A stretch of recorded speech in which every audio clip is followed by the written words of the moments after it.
Greetings and salutations, one and all. Welcome to another night right here on the night shift of DJ Kevin Stew. It's the end of the night shift week. It's when we do a thing we call Real Talk, aka Marlon's favorite night shift show. I want to say happy hump day to each and every one of you. Big ups to those locked in on TuneIn Radio, the night shift with DJ Kevin Stew. Those tune in from the affiliate stations all around the globe on PEMGTV.com and of course right here at kevinstew.com. Glad to have you. Couldn't do it without you. You have my word, I wouldn't even try. More from Sweet Shells kicking it off tonight. Yeah, I kind of like this track. It's brand new from her. It's called My Neighbor.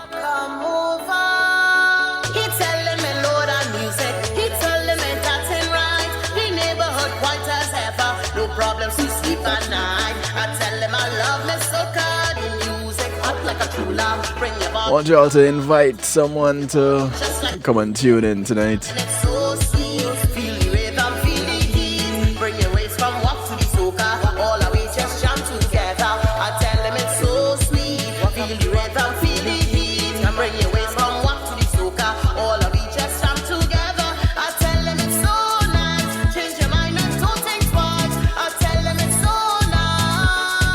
I want to say big ups to Marlon,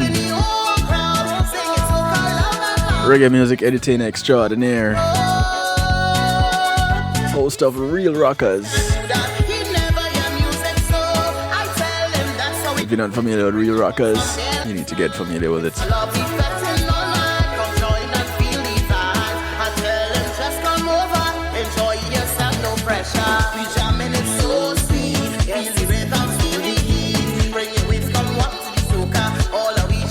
Marlon took us on a musical journey tonight.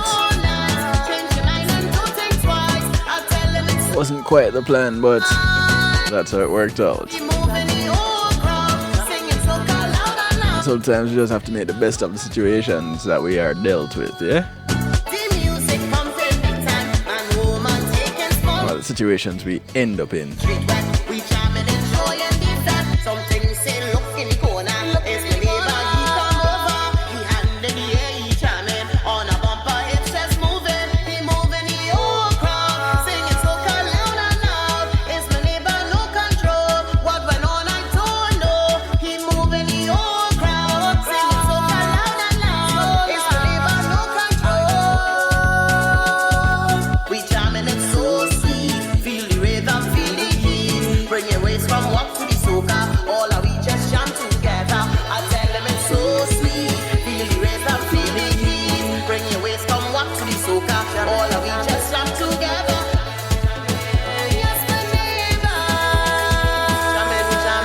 Marlon was showing off some of his other skills tonight on Real Rockers.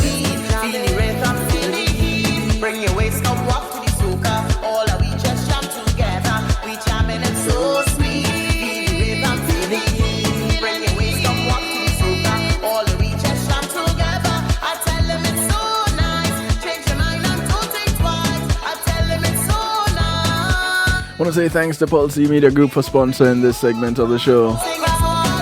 When being in the moment is priceless, go ahead and give them a call.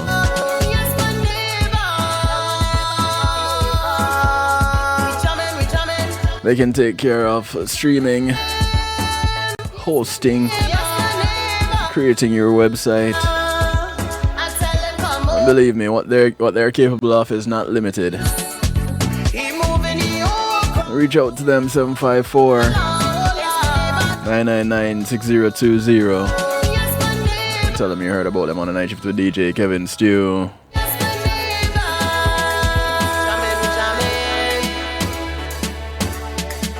You can also find them online.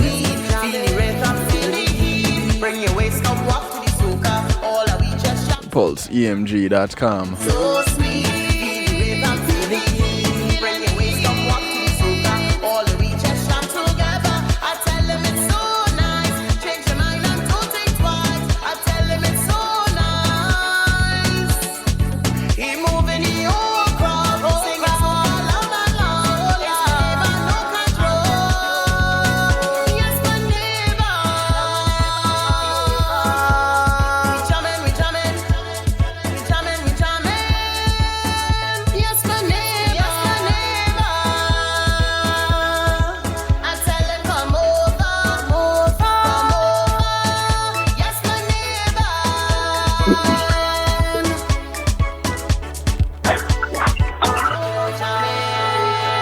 The sound of Shelly Sweet Shells. It's called My Neighbor.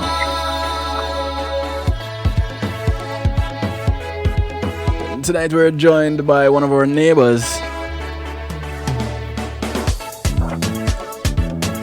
Taking us, continuing as we continue on this little journey on looking at the effect of war on the community. It started out last week with looking at the psychological effects of war and our very own healing heavenly hands, Althea, as you kind of started off this series of shows. Not that it was planned to be that way, but that's how it turns out, and things happen like that from time to time. And so she kind of started us off giving her take on war, basically how it has affected her. You know, she let us into her world as it relates to being in the military and experiencing war. Now, she wasn't deployed into the war zone. She was stateside, but she was still in the military during war times, and she told of her story relating to that. Tonight we have someone else, another vet, passing through to share of his experience as it relates to being in the military and his exposure to war. So I want to take a moment and introduce you all to, I'll just say, Mark. And we'll leave it right there. Greetings and salutations, Mark. How you doing? Welcome to the show. Well, I'm glad to be here. Thanks for having me. I listen to the show every now and then, but it's an honor to be a part of the show. Never actually thought that it would be something that I could actually be, a part of the show, but I appreciate you having me on. Well, see, that's just the thing, People never realize how much they have to contribute until they end up contributing. And here you are, in a capacity that, as you said, you weren't aware that you would be in, but here you are nonetheless, and providing much needed information. Because not many of us really, unless we're in it, get to have the experience of the military. And for you, where did it begin as it relates to your journey to, through, and out of the military? To be honest with you, as you spoke of my auntie Althea, when I was young and I first came here to the U.S., growing up in Jamaica, we, back in the 80s, Mm-hmm. we would watch Rambo. It would come out and it would be a big thing, and the Commando and those type of shows. And I always look to those shows and see those guys being out there and being tough, and it had a small appeal to me, but nothing until when I came to the U.S. Mm-hmm. And I remember I was in third grade and I was going to Lauderdale Manors Elementary School, and we had a day where we had to talk about someone that we knew of, or someone that was not necessarily in your family, but someone that you looked to. And I remember that picture of Auntie in her uniform being up in the house. Mm. And that was, actually took that picture to school, and I spoke of her, and I never told anyone this. She doesn't even know this story. That I took that picture of her out of Grandma's picture album, and I took it to school, and I told the story of my aunt that was in the military, that was a soldier. And though Wow. I didn't know really much about it, I was so proud to like have someone in my family that was a soldier. And I never really honestly thought about talking to anyone or showing it anything. It's just when it came to mind, immediately when the teacher, said, "Hey, this is what we're going to do," I Mm-hmm. knew exactly what picture I was going to bring. So Right. that was my first kind of, moment that I had to where I knew that I looked to the military, at least soldiers, not necessarily the military, but I looked to those who served in the military as, to me, as, heroes. Mm.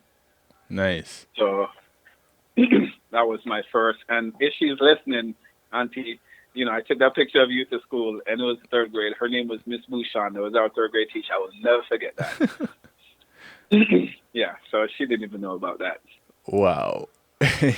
Yeah. And last week when she was on, she mentioned with about you being deployed, but we'll get to that a little bit later on.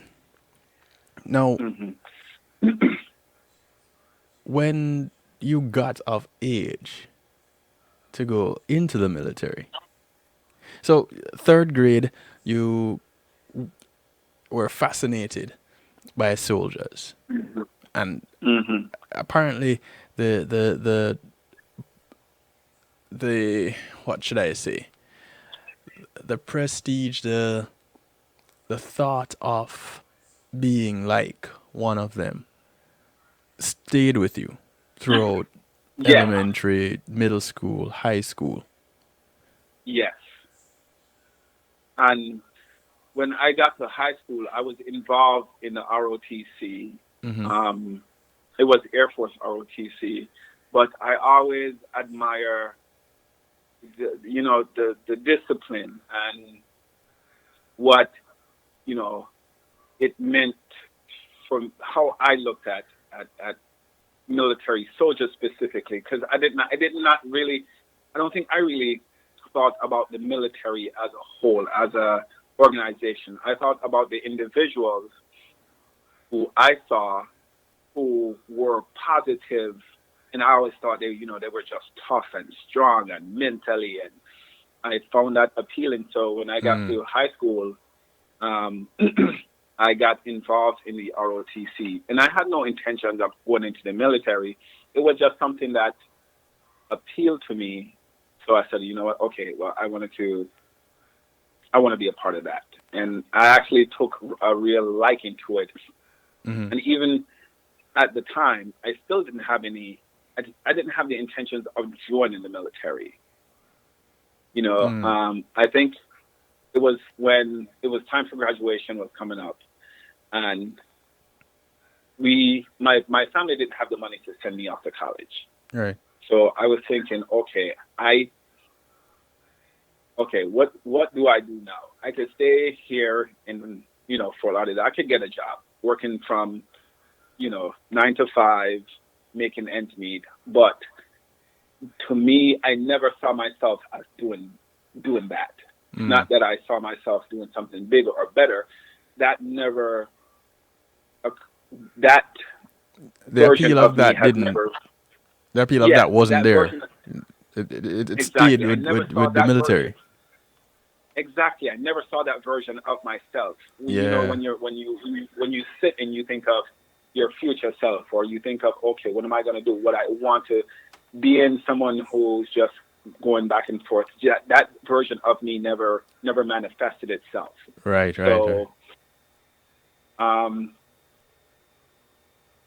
I thought about the military, and I say, you know what? Um, I'm going to go ahead and go ahead and give this thing a try. Not necessarily Mm-hmm. give it a try. I just said, you know what? And it was kind of out of the blue that I decided, as I was searching what I was going to do, kind of thinking about how am I going to get to college? Is college for me? And what my end goal was.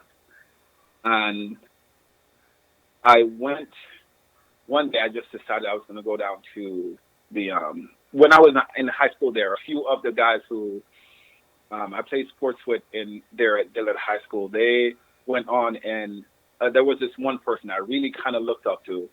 Mm-hmm. He was maybe 2 years ahead of me, and he went and joined the Navy and came back to school. And he came back in his uniform, and I looked and I said, "Wow, okay." And when the time came, I actually went down to the recruiter center to join the Navy. Right? Yeah. It's a funny story. I went to join the Navy. I went down to the office, and I waited, and I was standing at the door. They were out to lunch at the time, and as a gentleman walked up to the door, he was in an Army uniform, and he said, "Hey, are you looking for someone?" I said, "Yeah, I'm trying to find a military recruiter." And he said, "Well, the guys are out to lunch. They'll be back about 1 o'clock or so. Do you want to wait?" I said, "Oh, what branch are you in?" He said, "Oh, I'm an Army recruiter." I said, "Okay, well, I want to join the Army." So it really doesn't matter which branch of the military. You are destined to. Your intent that day was to make sure that you're going to be in a uniform. Yeah, and the crazy thing was that I saw myself in the Navy. I wanted to be in that uniform. And it's not that I had some type of attachment to the Navy. That's just what I saw. That was like the next thing. After my aunt, I really didn't see, those type of people in uniform until, those guys went away and came back. And I thought, okay, well, these guys went away and did something. Mm-hmm. And, these guys are... So when I saw the Army guy, it's just, you have your plan, and then there's the real plan. Right. And I don't want to get too religious, but you have a plan, and you could plan your plan out. But as you go about executing certain things, sometimes you make decisions on the spot, and you may not fully know why or how, or you don't even realize that you're making a decision. Right. That's whole, So at that moment, he said, "Okay, come on in." Mm-hmm. And I went in, and we scheduled the exam, and I came back the next day. We did some paperwork, and about 2 days later, I took the exam for the Army. And I passed. There you go. So, and then to be when I took that exam, I did really, really well on it, and it was to the point to where the leader, the head guy for the recruiter station, actually called me in the office and asked me. He said, "You can't get in any trouble for this. I just want to know the truth. Who took your test for you?" It's another thing that would never leave me. It initially rubbed me the wrong way. Yeah. Because I said, "What do you?" And I was very confused because I didn't know what he was referring to. Right. I said, "What do you mean?" He said, "Like, did someone take the exam for you?" He's like, "You can't get in any type of trouble. I just want to know who took the exam for you." And when I realized what he was saying, I said, "What's wrong with it?" He said, "Well, I see that you scored an 87 or whatever the score was." Mm-hmm. And I said, "Yeah, but that's a good score, right? I mean, I only needed to score 40-something." He's like, "Yeah, I see where you took this test, 2 years ago in high school, and you scored a 40-something on it, and you take it yesterday, and now you're scoring in the 80s. He says, that's you got on it. I said, "Yeah, when I took it in high school, I just took it to get out of class because they gave you 3 hours to get out of class to go take the tests for the military. And whenever you finished, you were done until it was time to." So I went in there and whipped through the test. I had no intentions on actually, because it really didn't. I didn't think it. I just kind of did it to get out of class at the time. Young kid, you make silly decisions. Listen, but, I'm not mad at you.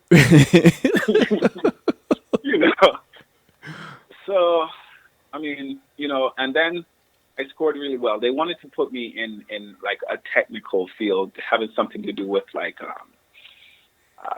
radars or something in the tech sector. Mm-hmm. But again, I reverted back to no. I was like, no, I want to be the guy, like the guys on the ground who go fight the war and like walk around with the rucksack. And he's like, no, you do realize that means you're going to be walking everywhere. You're going to have all your equipment on your back. You're going to be, and the whole time he was talking, trying to make this sound this discouraging thing.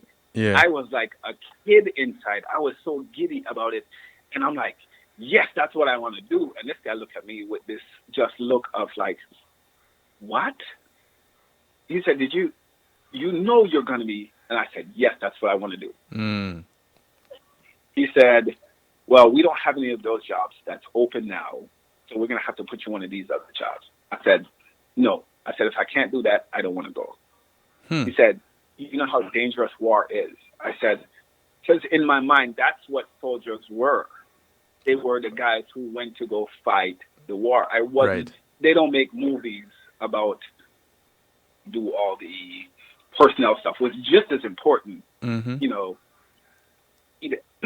but that wasn't what I saw as a young man growing up. And that's not what I picture soldiers as. Right. That's not what you were drawn to. Exactly. So he said, well, we're not going to be able to do anything. I said, okay, well, fine. I'll go join the Marine Corps. And then the recruiter called me back the next day and said, hey, because my recruiter, this was someone else who said this to me, not the actual recruiter. This was the head personnel for the station. Because I understand they don't get those high scores. So they need it when they do get some people qualified for those jobs. They have to persuade them to get them into those jobs. But I told them I want to be the soldier who go fight war. Not because I wanted to fight war, just because, as you said, that's what I envision a soldier as. Yeah. Yeah. So I was able to join the military and go through boot camp and do all of that. Now, when you got into training, Althea spoke of going through basic training and one of the experiences she had. What was there any point where you said, what am I doing? Why am I doing this? I changed my mind. This is not what I signed up for. And I'm specifically talking about things like live fire training. No.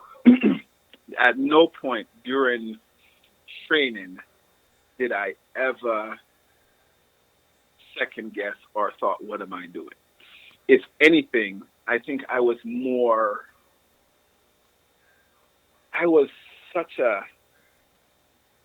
very young, skinny kid growing up, and I was very fast. Running was, it's a part of my culture, but also I was also known as a very fast person. I ran track and so in the military, basic training, you do a lot of walking and a lot of running.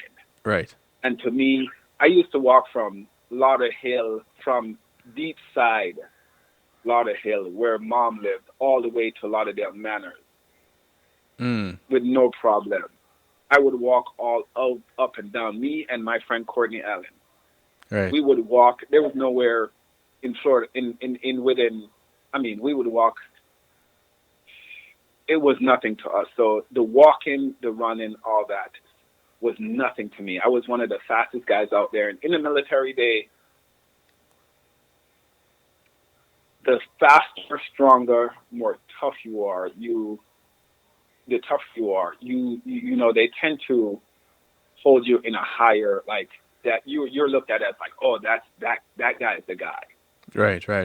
And there was a group of us, and to me, it was just what it was. Now, the stuff I wasn't used to was, some of the drill sergeants. They were from different regions, and some things were different, but the discipline didn't I mean, I went through combat type, the basic training where Right. there's no females. So this is combat arms. You actually go from this right into your job training with the same guys. There's no finishing that and moving on to another school. Mm-hmm. Mm-hmm. But when we went to the live fire, that was my first time. Actually, you're going through the live fire stuff, and I mean, they're hammering this M60 machine gun over your head, and it was the first time that I was like, wow, like a reality kind of sunk in a little bit about, you know, before that. I mean, you hear random gunshots here and there as you throughout your lifetime, but Right. Right. to hear the pyros going off, I never felt like I was in some sort of danger at that moment, but I had a moment of, wow, man, that gun is loud. Mm. Wow, that stuff is, because you're crawling underneath the wire and they're yelling there. It's kind of, and I was like, wow, but I didn't second guess my decision, or I wasn't hesitant in any way. It was just, wow, And so for it's you, loud.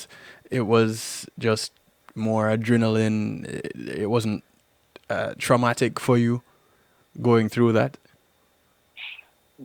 I will tell you what was traumatic for me is the first time we went to the range where I actually had to shoot the weapon, Mm. because it's back then it was an M16. They use the M4 carbine now, but back then it was Right. the M16. And before then I've never shot a rifle. I've never done any of this, so I initially wasn't very comfortable with it. And after a day or two, you get. I did well enough to where I could shoot above average, but it definitely wasn't comfortable. Mm-hmm. But that's you shooting bullets down range. That's not bullets going over your head. When they start shooting the bullets over your head, Right. there's a difference to it, and it's a machine gun now. So it's kind of a a surreal kind of wake up. Say, hey, this man, that is loud. And I remember thinking, how can the thing fire so many bullets continuously? So you were more You fascinated see it than on anything TV. else. No, I was kind of, I don't, it wasn't necessarily fascinated. I was a little awestruck at, seriously, they can fire that many bullets? It was kind of like I said, a moment of, or kind of reality sunk in to where it's like, if you were ever on the opposite side of that weapon, Mm. I don't know how you could. It's your chance of survival are so slim. I don't. To me, I immediately thought, man, if I was, they were really shooting at me, I'd be dead. You see that this is probably why they wanted you in the more technical side of things, because you have that analytical mind. Y- Um, You know, and in the stew pot here, those listening in, I do invite you to jump into the stew pot. Come on in, the water is always fine. It's where we interact on kevinstew.com. Others call it a chat room. We're fancy over here. It's a stew pot. And one of the potters saying, it's the exact reason why I took the test initially to get out of class, talking about why they took the army test. And they said, once you're in, you really can't change your mind. You're just in. yeah, And once you're, you don't get to say mark down one answer and then we're out. You have to take the whole test. right, right, right. Once So you're in, you're yeah. in. As in being in the military. Once you sign up and you head off the training, you kind of just in there. And so I could see from your explanation that they would really want you on the technical side of things. 'Cause you have that analytical mind, so you would do well in technology. manning the radar, learning the drones, possibly flying the drones, doing things like that on the technical side, not out on the front line, but that was what You you were drawn to. Yes, because I remember holding up that picture of Auntie in class, and showing the picture of her as a soldier, Mm-hmm. and I wanted to be a soldier, and I was, you know, youth and ignorance at the same time, to where I didn't know much about the military. I just had this idea in my mind that soldiers were the people who, go fight the war. Right. And I just remember being so proud of my auntie that I wanted to be a soldier too, because that's what she was to me, Right. Right. soldier. You So know, you didn't, after going through the live fire training, you didn't suffer from any the shell shock, like what she no, mentioned, going no, through shell no. shock um after live fire training.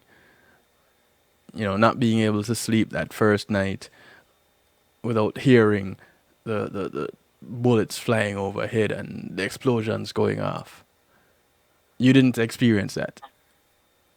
I I didn't experience the shell shock, but I do. I 100% understand, because it is something. It is.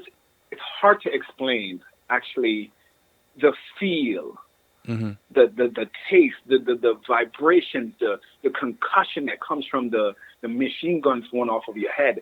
They have pyrotechs that simulate, bombs Mm-hmm. dropping and the grenades going off, and it it can be very a, it can be a very sobering Mm. thing. Yes. But I mean, we did have people who really had issues with it, and if you were to ever see how they designed that obstacle course and where the machine gun sits, there's a lot of safety built in where they actually couldn't you could not be hit with it, with the Right. bullets, because they are firing actual real bullets over your head. Right. But it's it's something that there's only one way to actually grasp this, and you would have to be there. To And I experience remember it. Mm. crawling on my stomach underneath the barbed wire, and Yeah. one of the the simulation, the grenade or bomb simulation went off, and it actually lifted me up off the ground. Mm. Like, just, I mean, it didn't throw me in the air, but I there was that space, that moment of just wow, and I was like, holy man, I just remember Mm. just trying my hardest to get, because you start on the far end, and the closer you get to the wall, the further you get away from the machine gun fire, because they're firing you towards you're walking towards the wall that they're planning on and shooting. So Mm-hmm. I just remember this sense of urgency to get to To the the wall, wall. and that's all that was. I was so focused on making sure, because people were getting turned around and getting and luckily those safeties are built in to Mm-hmm. where, because there were people who got Disoriented. who it really, yes, disoriented, and they were, you can tell that, that this was, that they were a little shook by it, and Mm-hmm. that's perfectly. I mean, there was quite a few people who that happened with, but I remember that I was just so focused on making sure I was going the right way and going to the wall, getting to the wall. That's all that was in my mind, Right. was getting onto the barbed wire fence and getting to the wall. And once you got to the wall, you could stand up. Mm. But um, I found it to be a little, after I got to the wall, it was like this relief, this sense of like relief and accomplishment that I had there, for me, it was a little bit excitement. The adrenaline was still pumping. Yeah. I made it to the wall. It's like, I made it.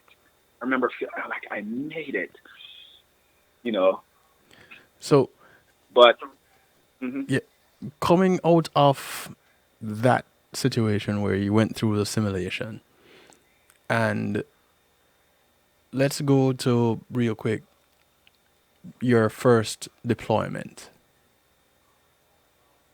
Hmm. Because you did end up being deployed to a war zone. Yes, multiple times. So the very first time for you, here it was, you went through the live fire simulation, and it was okay, I need to get from this point to that point. I made it. I recognize there is a drill, there are fail safes in place. Now you're out there in a real situation where people are actually, you quite possibly are in a situation where you're being fired at. Hmm. What was that like for you? Um, Initially, we were already over in over in our Kuwait. Mm-hmm. We were over there doing, the 6 month rotation that we do. That was thing that was normal back then. We were on DRB, Division Ready Brigade, or they different. They have had different terms for it over the years. But Okay. um, when we got the word that we were actually going into Afghanistan, into Iraq. This was during the invasion. This was like just such disbelief amongst because we're like, what happened? Mm-hmm. How? We're over there. We're isolated away from media and all the information, and we have tasks that we do on each day, and you're very closed off from what's happening in the world when you're over there, which Right. you're gonna that happens every time you deploy. Folks back home always seem to know what's going on before you know what's going on. Mm-hmm. So, we start to load up this thing. They start to give us these classes and these training. We're getting these briefings and doing all this, and the whole time most of us were sitting there. We're like, okay, well, we're not actually going to go into Iraq. We're not going to actually invade. Like, how are we going to do this? Mm. Are we seriously going to go into Iraq? I mean, it took a while for it to sunk in. Right. Right. Once we actually got our marching orders, and at this time, I was a tanker at this time, so I was on the M1 Abrams tank, Mm. and we start that movement towards Iraq, and you're in. I remember what scared us the most was not the direct fire, because at the time Iraq had just a large arsenal of rockets that they could launch and hit us. And we were I think more than anything else, we were fearful of the chemical attack. Mm. Yeah. So we were in what they call MOP 4, which is all your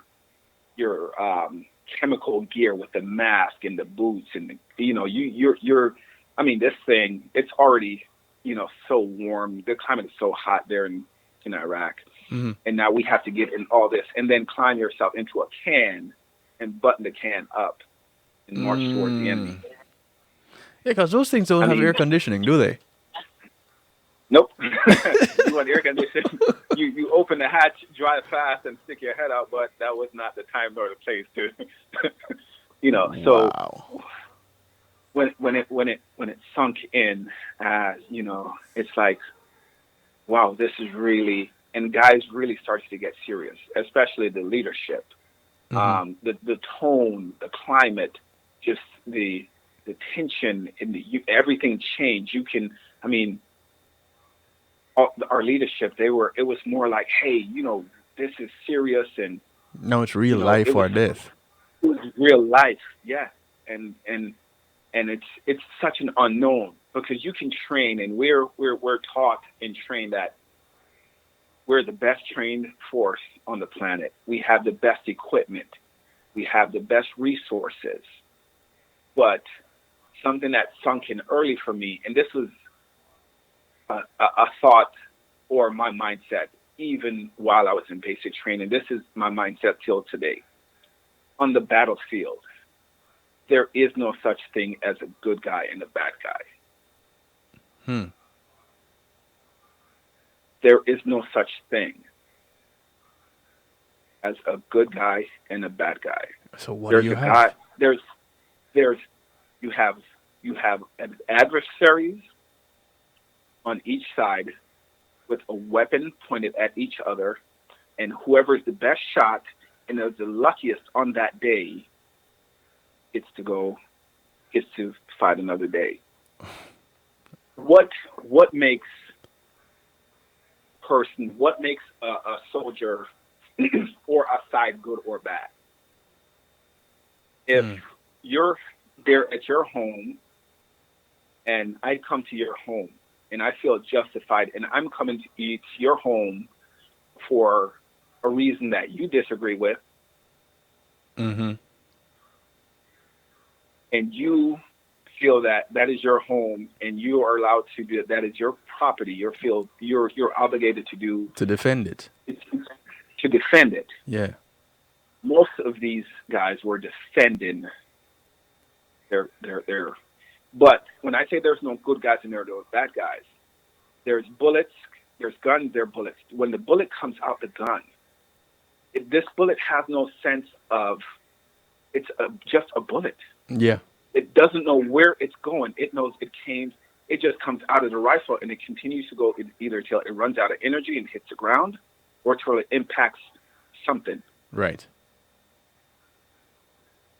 So at the time when, we're like, there were some people who thought, okay, we're going to win this because we have way better equipment.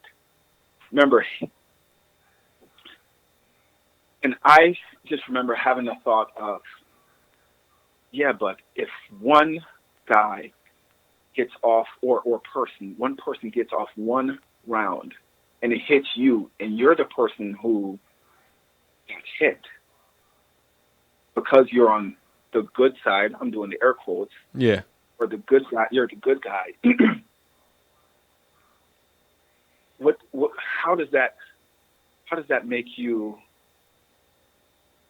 the good guy or the bad guy? Or how does that really, it doesn't matter if you think you're the good guy or the bad guy. It's whoever can hit their target first, put their target down. And that has nothing to do with your sense of moral or justice. It has to do with who's better on that day. Who has maybe, we had the edge because our tanks could outshoot their tanks' range. Right. And ballistics wise, so that gave us gave us, whether it be a false sense of security, I don't think it was necessarily a false sense of security. But a little bit of an edge. Yes, it did give us an edge because on tank battle, our equipment, there were no match for us equipment wise. Right. And but with me, I didn't relish the thought of war. I wasn't afraid of combat, but I did not look forward to combat in a way that I'm going to take a life. Because this person, when they join the military, they do it just like we do it. It's patriotism. In some countries, it's required of them. They're not doing this because they think Americans should die, or at least this is my thought on it, because they think we should die. They're like, we're in the military, just like we're being told we're doing what we're being told to do. Right. They're just doing what they're being told to do. So I never looked at them as the enemy. These terrible these terrible individual who has done wrong to. Now the leadership, that's a different thing. But the leaders, our leaders were out there fighting their leaders. This was our soldiers fighting their soldiers. Right. So. Was that did that make it a challenge for you in getting your job done? No, because to me, here's the thing. When I went into combat, I did not go into combat to kill someone else. I went into combat to protect the person to my left and my right, my brothers and my sisters. What's most important to me was bringing them back home. Right. So when the bullets started flying, or when combat, when we got into combat operations, it was just the adrenaline started. It was just like I was back on the, at the live fire back in basic training. Right. You're being trained, and it's just we just start to execute. That's why we're soldiers. We're trained to execute regardless of the pressure, the environment. That's I think that's what separates soldiers from civilians. Mm-hmm. Is we're trained under that pressure like that. We train, they said train as you fight. So we try to make it as real as we can when we train. Right. And when the operation started, it was more of just doing what you were trained to do. So, but you didn't have to agree or disagree. It was just what you were trained to do, and the mandate given to execute it. Exactly. But I thought about the guys who I've been with for the past year and a half. Mm-hmm. We train together. We've been in the field in sucky situations together. We've had good times.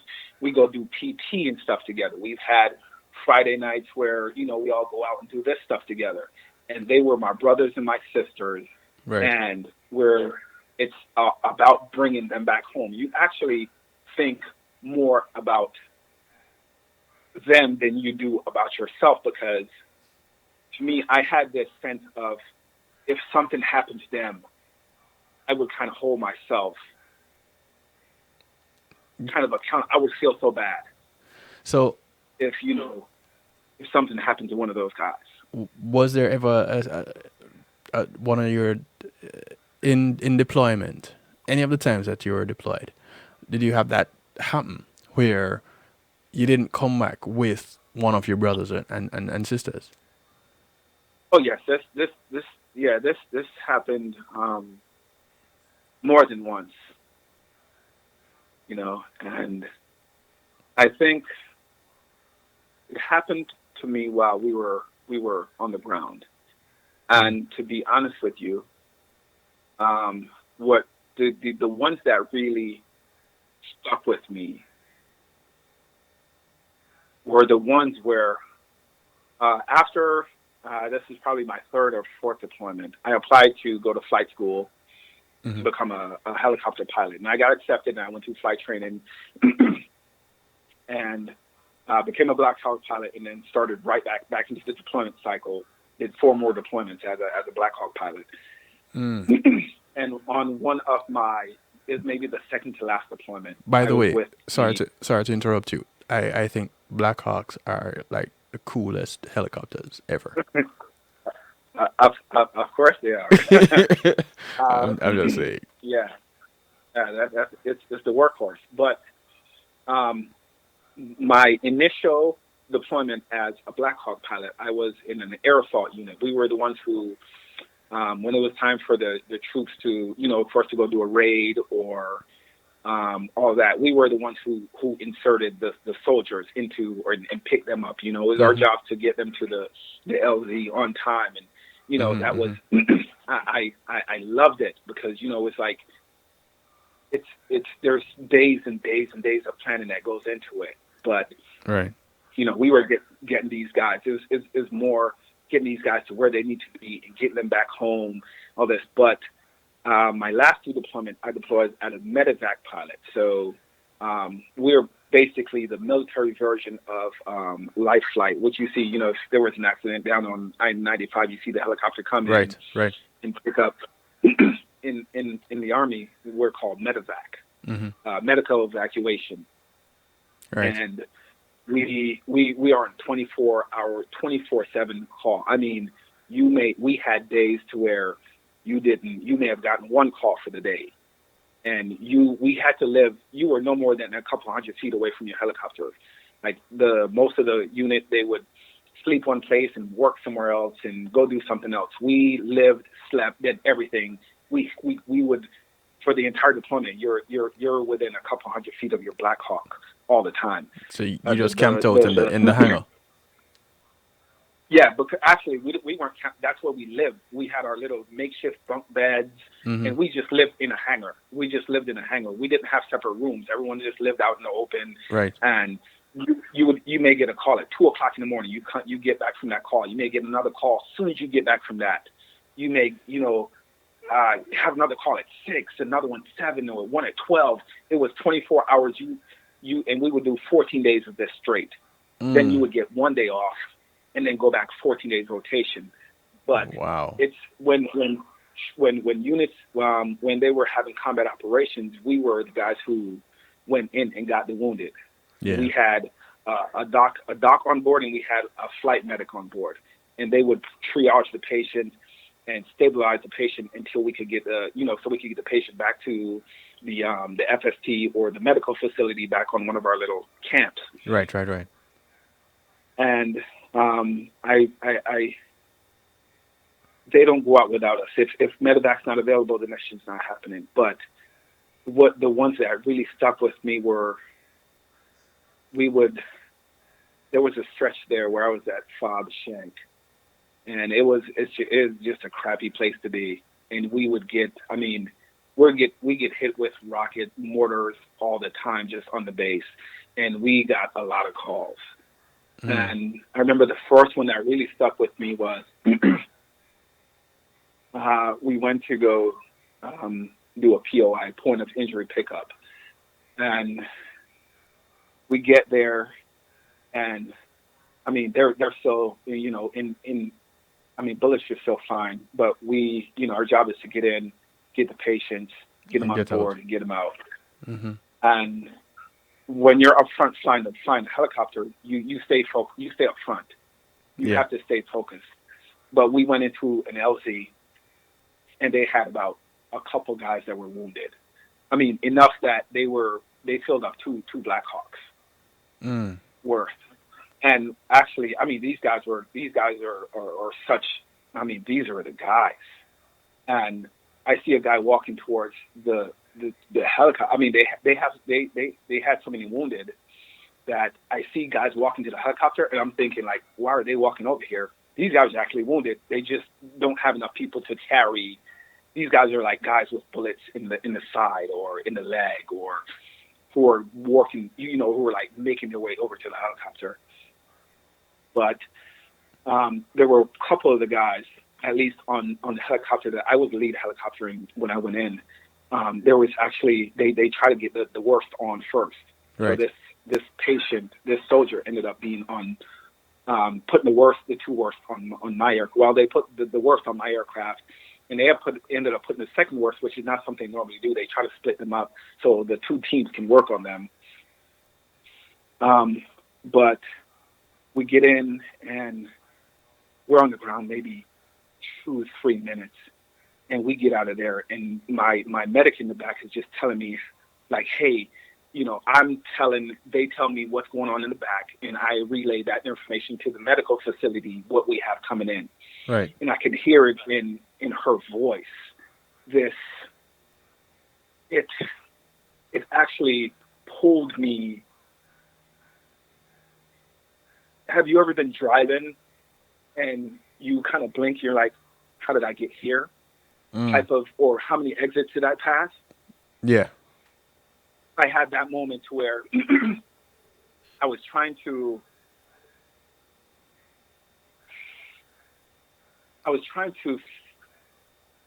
kind of focus on what I was doing, but it was hard because I could hear it in her voice how she's like desperately just working on this guy. And I glanced back, and they're doing everything, and there's just so much blood back there. And we get into the medical facility, and we drop them off, and there's a team out there waiting to take these guys off, and they take them off.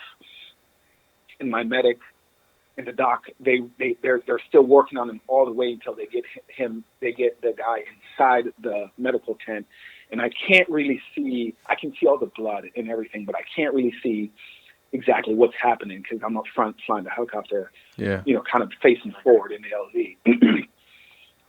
They get back and we're like, we get another call. We have to go right back to the same spot while we're there.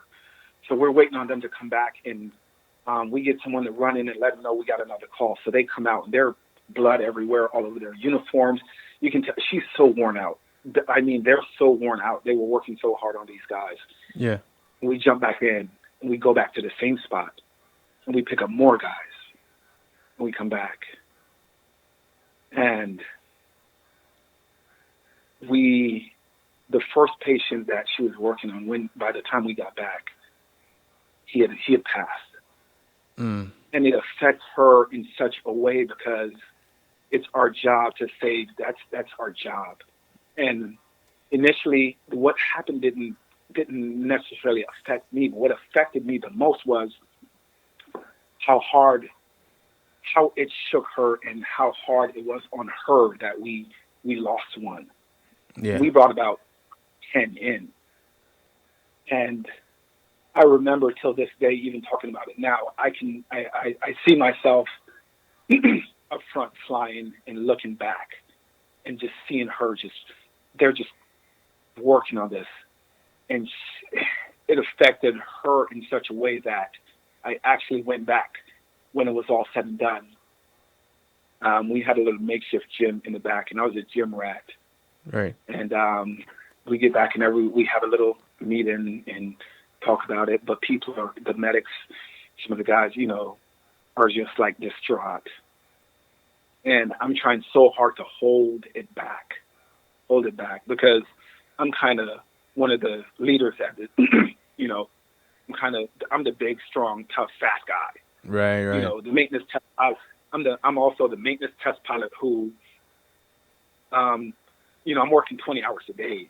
I'm working 20-hour days, not because someone's forcing me to, because I know that these helicopters, if we can't get them in the air, guys we can't do the mission. Right. And I was very limited on people and time. I was working 20-hour days. I'm not even exaggerating. Janae will tell you. I still have friends who said, man, I don't know how you did that. But I went back to the gym, back in the little gym area, and we just got back from the mission. So, of course, there was no one back in our little makeshift gym. It's maybe the size of, just a little bedroom, but and the tears just started coming out. And I sat back there, and it was this feeling of helplessness, hopelessness. Like, does he have a family? What if he has his wife and kids? And then I just started feeling like, what if I flew faster? What if the call had came in 1 minute earlier? Like, would 1 minute have made a difference? Or 2 minutes? I mean, we were off the ground within, less than 2 minutes. We were from the time we got the call. I remember thinking, I should have done more. I should have flown faster. Which the flight was less than a 15-minute flight. I mean, you flying 10 knots faster actually doesn't make up much time when you're only flying 15 minutes. But I remember questioning, man. But could you have, though? Even though you're questioning it, could you have flown faster? No, I mean when we pull pitch because we know this area, we're very familiar with what's going on. We get the 9 line, and they're leading off to us. I mean, we're in the helicopter before we know what's actually going on. We're actually lifting off the ground before we know the grid we're going to, before we know who we're talking to, what's the situation. We're already in the air. And to be honest with you, could we have flown faster? No. I mean, we pull pitch and we are hauling tail. We are pushing and we're getting it in there. We're putting this thing in there because we've done this many times, but truly, I have flown faster. I Right, so you couldn't, but yet still, this was something that you took on personally. Did you ever stay? Did you ever say, you know, had this could have been me a few tours earlier? Did you ever ask of a course, question like? of course, because the thing that when I went into aviation, I was kind of it was aviation for me was very easy because I before that I was in combat arms. I was the guy on the ground, and the aviation lifestyle is so much more laid back and easier compared to what I did. I was the guy, so I had this place in my heart for the ground guys because there were some of my friends that were still there. Some of my friends that I still spoke with regularly when we're stateside. Right. That were the guys on the ground. So I always had this thought of I never want to let my guys down because I know those guys on the ground, even if I didn't know them individually or specifically know them. I know of them, the unit and what they're doing, what's going on out there. Right. So, I and that happened a few more times over the next 2 deployments. But I try not to, go back into my thoughts so much about this but the guys who passed away while we were on the ground, somehow did not affect me that I knew. These were friends of mine, did not affect me in the same way or as much as the guys who I had absolutely no idea who they were. But my job was to go get them out of harm's way and try to get them back to the medical facility. Those are the ones that really stick with you. You almost feel like you failed if they didn't make it. Yes, and to be honest with you, even till this day, those thoughts they go through my mind even now that we're thinking about it. You never feel when you lose one of your own.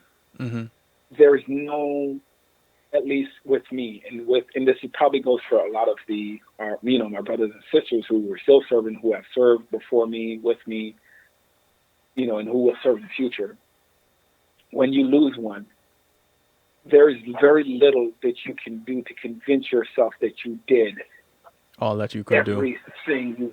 Yes, it's just even if it's impossible that there's no more, because there's a situation where there was no more that you could do, but you just feel like you didn't, you could never do enough. Yeah.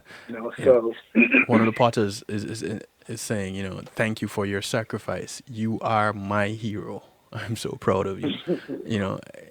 And that's someone listening to you right now, hearing what you have done in this situation, even though you are saying, I didn't see these people as the enemy. I'm just doing my job and trying to keep alive and protect those who are beside me, my colleagues. It's a different mindset as to those who are out there saying, yeah, these guys are evil, they're the scum of the earth, we need to get rid of them. It's just a different mindset. And when you go through that and you witness what you witness and you get out of it as you are now, is it difficult going through your day to day? How has those experiences, because I know you got to go, as we had talked before we had started this show, but no, I can hang around a little bit. I can hang around for it until we're done. Okay. How has the experiences that you had, how have they affected how you are now? You know, the way you go about your job, the way you associate and relate to your family and your friends. Do you have difficulty sleeping sometimes? Do you have anywhere or anyone that when things are bothering you that you have the resources to go and talk to someone about it?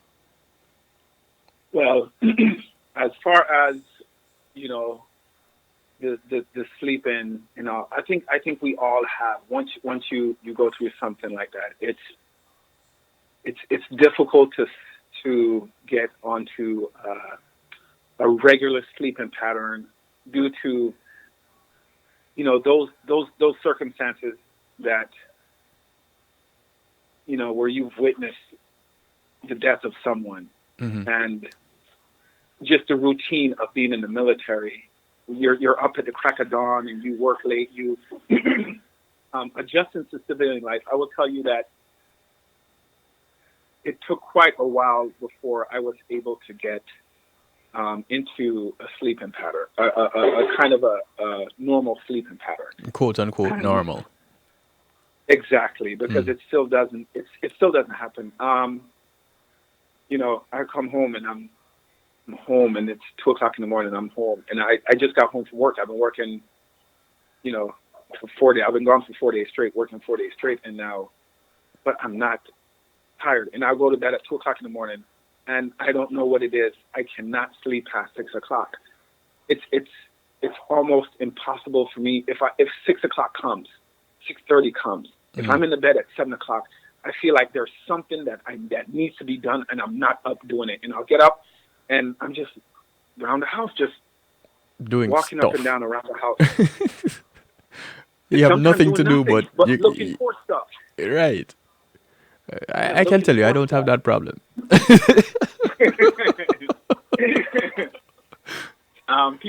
People like to say, man, you know, like, well, Mark, why you always have to people have a terrible habit of being super early.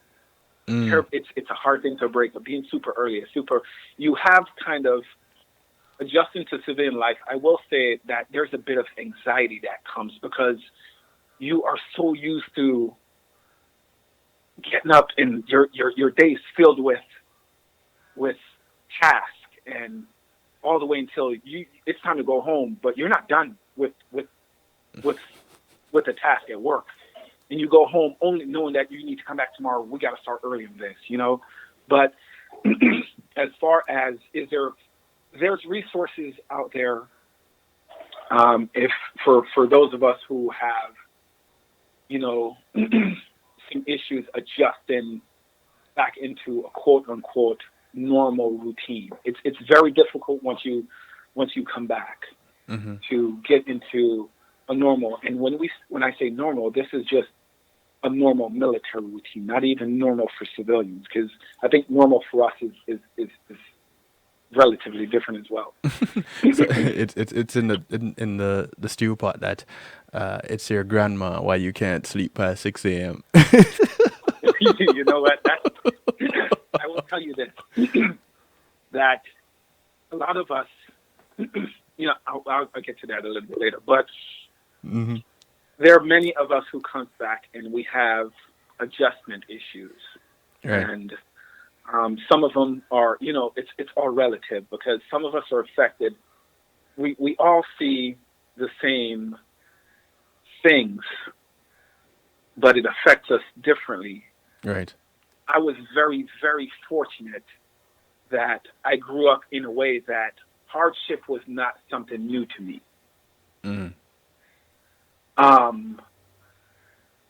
There's some of us who come back and they have, you know, all the the stressors of combat. Yeah. You know, with the sleep and the mental fatigue and the PTSD and all this. And it's hard to kind of explain how this stuff, you know, really, it does take its toll on you. But growing up, I was very strong-headed, and I was raised mostly by my grandmother, my mother, my aunt is, but I didn't grow up in a way that I was sheltered. Yeah. Or, like working, you weren't being pampered. a hard worker. Yes, I wasn't pampered. Yeah. So, the point at which this stuff would start to affect me in the way that it would affect others, was a little bit further down the spectrum of what's, of hardship. Because hard life was not something that I wasn't a stranger to hard life and hard work. And I knew, I think even in the back of my mind, I kind of, it didn't bother me in the same way initially as it did some of my, my brothers and sisters who, after the first one, some of us are, and I just felt so bad. It's hard to see your brother and sister in pain. And I think that affects me more than the actual incident itself, is because there's nothing I can do to make them, to resolve this issue, to console. You can, it's just they're in this emotional pain, and there's nothing I can do to help them. I console them, but that's putting a Band-Aid on a on a bullet wound. That's something, but it's not going to resolve the issue. Right. So coming back, there are resources in place that can help you through this, but we each have our different tipping points, and unfortunately, there's this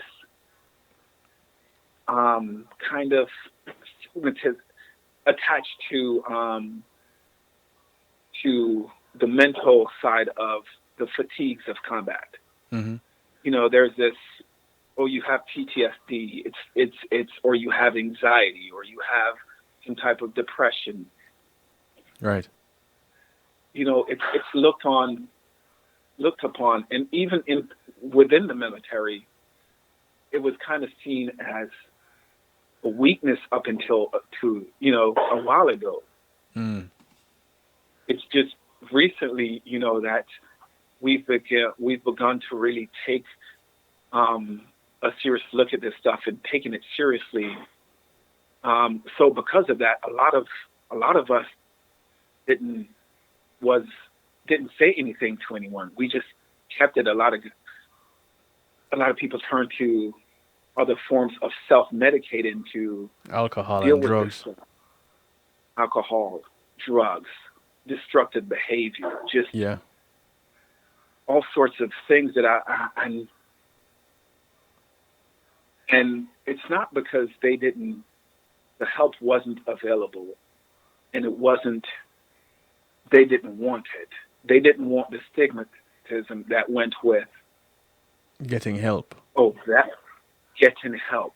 It was that thing that's attached to it. It has such a negative narrative when at least then, like, narrative surrounding the mental, and I don't want the mental fatigues of war, because I would never call it disorder or any of that. It's just the fatigues of combat. Yeah. So a lot of us, we held it in. We didn't say anything to anyone, and the one thing the military train you on is you get very good at adapting. You get very, very good at holding it in, holding it back, hiding it. Yeah. So making a presentation. Exactly. So we would, even there's a friend of mine that ended up long after taking his own life. And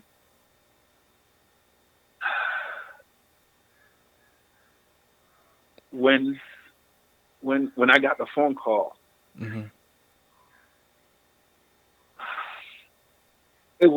it's until this day, I still don't. I see this. This guy is such an upbeat, happy-go-lucky, like just one of the guys who you would, such a great attitude. He's just a great soldier. Yeah. Because he was so friendly, was such a professional. He was so funny. He could make anyone laugh. This is not the person that you would ever think that this would happen to. Mm. And I mean, even talking about it now, it still hasn't sunk. The reality of it hasn't really sunk in, because when I can't see him not, whenever I think about him, or I picture his face, it's that huge smile that just, does this guy ever take anything serious? Right. Regardless of what it is, he's gonna go do it, and he's gonna do it to the best of his abilities, and it's gonna be done well, regardless of what it is. He was dependable, professional, but he just had this sense of, I have to go do it anyway. I might as well make it fun. Mm. If someone told him he had to go unpack this entire container and we're not going to get done until midnight tonight, he would make it. You would be, regardless of what came out of his mouth, it would not be anything disrespectful or out of line. It would just be something. He would find the humor in every single. Find a way to make the work light. Yes, this guy's such. And when the person who called me, they said, "Hey, I'm telling you this because I know it's true, but I don't believe it." I said, so I'm like, okay, so did it happen? He said, yes, it did happen. So I said, are you sure? He's like, Mark, I'm like, and we're both sitting on the phone in like disbelief, because I consider myself to be a very strong-minded individual. Right. And I've never, if you were to ask me who would take their lives first, him or me, I would definitely not say him. Right. And I would never think to take my own life. So this is where this goes to show you how it's so hard for us to know who is actually feeling what, because the military trains us to be a soldier regardless of what you're going through. Right. Which Push through means it. you show up, you do the job, you do it in a professional manner, to the standard, exceed the standard if it's within your ability. When you're done with it, you're on to the next thing. But, that kind of attitude works when you're in. How do you apply that when you get out?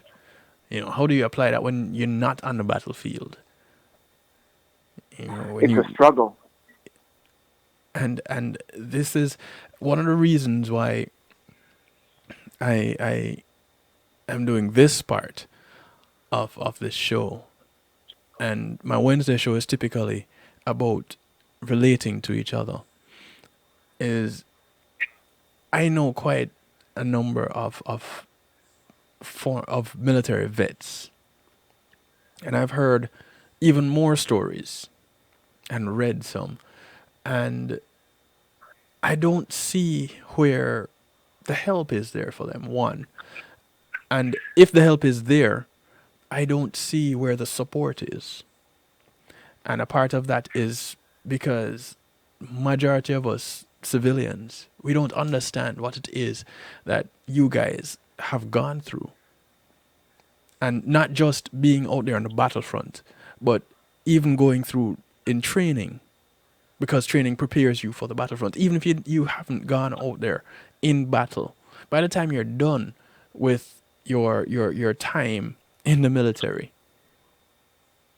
you still have to assimilate to civilian life. And that can be a challenge.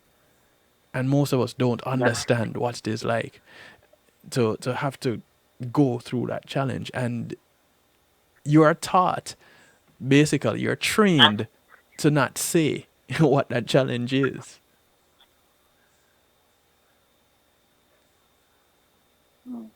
And that in and of itself becomes a challenge. Exactly, because what becomes difficult is it's easy when you're amongst other soldiers. Right. We often have so many things to focus on. So many. It's like I remember once I had a soldier. This when I was a sergeant. I walked down to the motor pools where we kept our armored vehicles, and we'd be there doing maintenance all day. And we pretty much spend, if we're not in the field, we're down there doing maintenance. And I had a meeting with some of the other leaders, and I get back and I said, I don't want to use his name, but I said, man, you're not done with this yet? And he said, Sergeant, I could have been done with this like 3 hours ago. But he's like, as soon as I'm done with this, you're just going to find something else for me to do. Mm. So why would I hurry up and finish this he's like, if I spend 20 years in the Army, I'm gonna work 20 years in the Army. We're never going to run out of work. There's no need to rush it. Which, is so true. We're never without, we have so many things to distract us from, or keep our minds occupied, that it's not until you're done with the military or away from the military that your mind no longer has that task to focus on, that it has now. You have to find another coping mechanism, which is difficult. Even for me, it was difficult.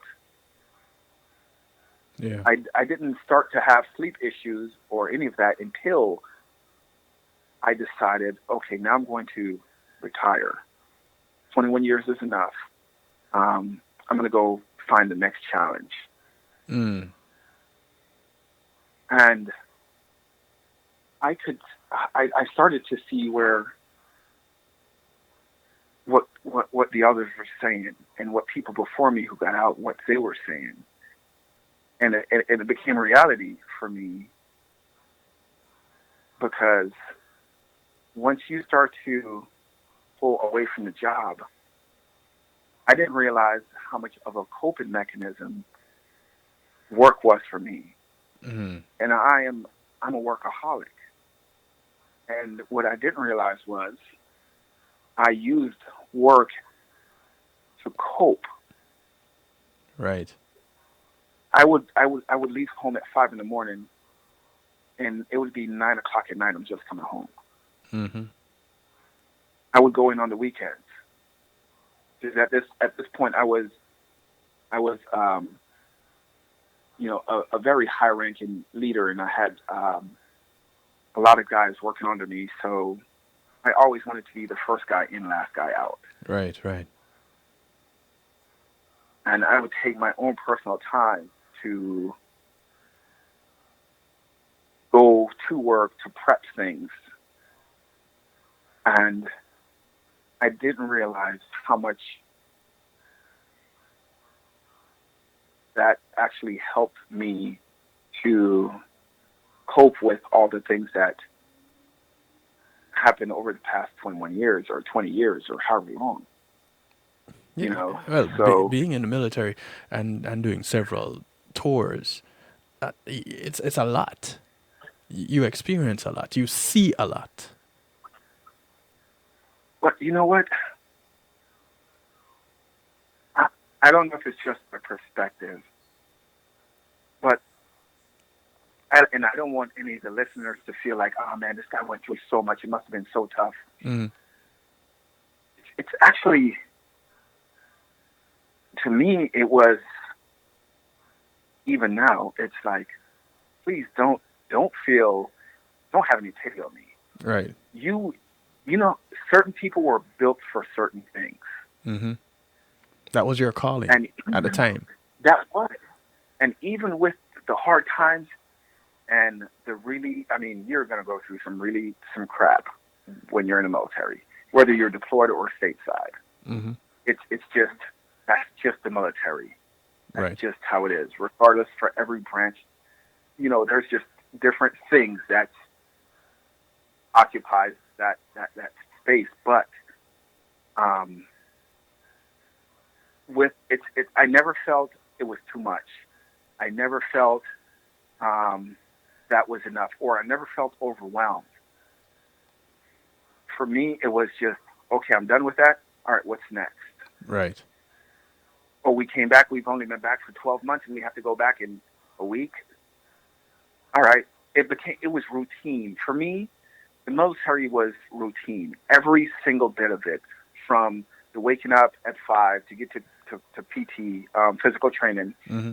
to working all day, to coming home, to getting ready for deployment, to all the training, the lead-up training to the deployment, to get that, the kind of what we call the drawdown and the recoup time.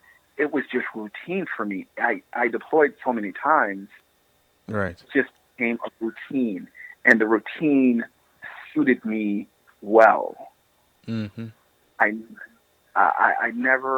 don't want anyone of the listeners to think, oh man, this guy had it so rough, because I didn't.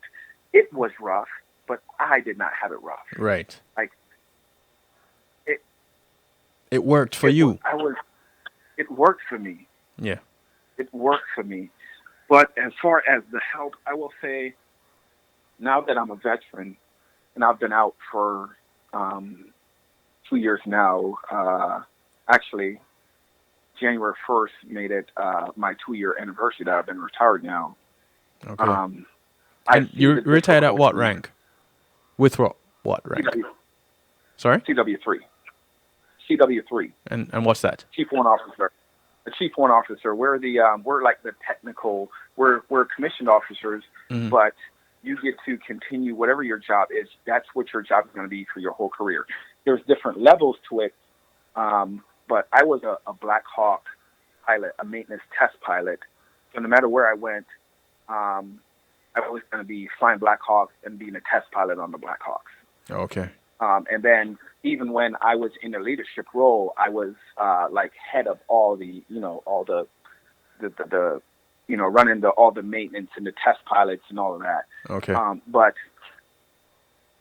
now that I'm retired, I see the difficulties and all the hurdles that these veterans have to go through to get proper care. Mm-hmm. I honestly don't understand why it's so difficult to give those, and I'm not referring to myself because fortunately I'm so blessed and so lucky, and it's because my grandmother prayed for me more than I think she did anything else. Mm-hmm. I've been fortunate enough to where I retired and moved into a very good situation. I went from a good situation to another good situation. So right. I don't rely on the system as much as other veterans who weren't able to capitalize on certain things. Right. But I see the difficulties. When you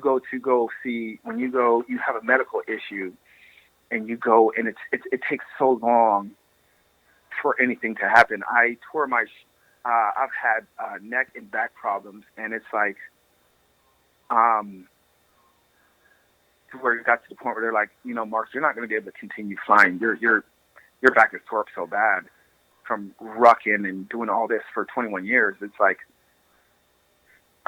you're not going to be able to continue to do this. Mm.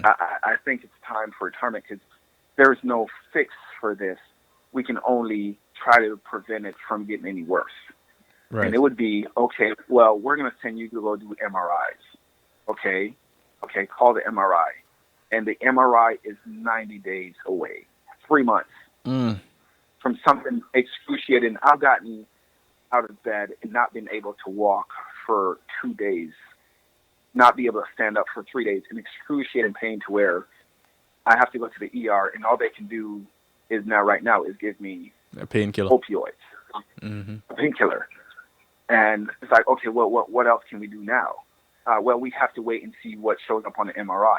And I understand it. We do have to. We can't just go in there and start digging around. We definitely need to know what's wrong. Right. But 92 days is the next opening. I can't stand up and I can't walk around right now. I'm bedridden. And my family can tell you. And for someone who keeps getting up and going, that doesn't work. That does not work. You know, to where it has gotten to the point to where you stop seeking medical care, because if you're in excruciating pain, if you have an issue that's to the point where you need to seek medical care, we don't seek medical care when it starts. We seek medical care, or when it hurts. We seek medical care when we can no longer stand it, pick it anymore. Right. Because we're taught to bear the pain, to manage it. And when you go to the VA clinic, I went there once, and I will tell you, I will never go back. I will never go back. It is such the hurdles that you have to jump through to get things done or get the treatment that you need, dare I say, earned and deserved. It's such a difficult process. And the system, the VA system, I mean, I'm a part of a group on Facebook, which it's nothing but it's a bunch of veterans, right, who all have disabilities. And fortunately for me, I live near the military base from where I retired, and I'm fully retired after 21 years. So I get to go see the same physician, and I have a relationship, and I built a rapport with my physician prior to getting out, and he's a great doc. So I'm able to get the treatment I need. But whenever it has to do with the VA side of things, I would probably not. You prefer to not use that option? Not use that. I would prefer to. I would actually sit there and bear the pain before to go, because they make it so. There's so many hoops you have to jump through, and it just doesn't seem like. And I get it. The people there, the resources they have to work with. It's not the individual who work at the VA. It's what they have to work with. The resources, what's available to them. You can only fit so many. You can't fit 10 pounds of stuff in a 5-pound bag. And it doesn't work. That's one of the things that really gets me when it comes to care for military veterans. Here are the individuals who made the choice to put their lives on the line for this country. And I can only speak specifically of the vets that I know who are vets of this country, the US. And the kind of I said this to a vet last week. You guys should have the best retirement package. You shouldn't be wanting for anything. But here it is. You have to end up making decisions like this, where you're in excruciating pain and you'd prefer to be in that pain than to go seek help through a medium that is provided for you. That just doesn't make sense to me. And I'm pretty sure with you having an analytical mind, it makes even less sense to you.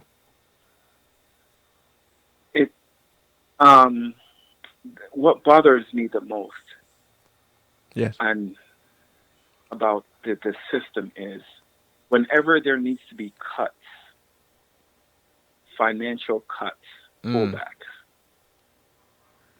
You're in the military, you don't get a say so. You're a soldier. But if you look, the cuts, there's always cut military spending. Not necessarily military spending on, because I'm not referring to the equipment and building more bombs. But right. Whenever there's a cut, it's the military is one of the first place they look to cut spending. Mm-hmm. They look to, if you look at the budget for and the resources for, and you were to go to the VA or just inquire, and they will tell you,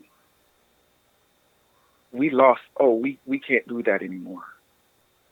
Now we have to send you. We have to outsource that. We don't have that piece of equipment to do that anymore. Like, why?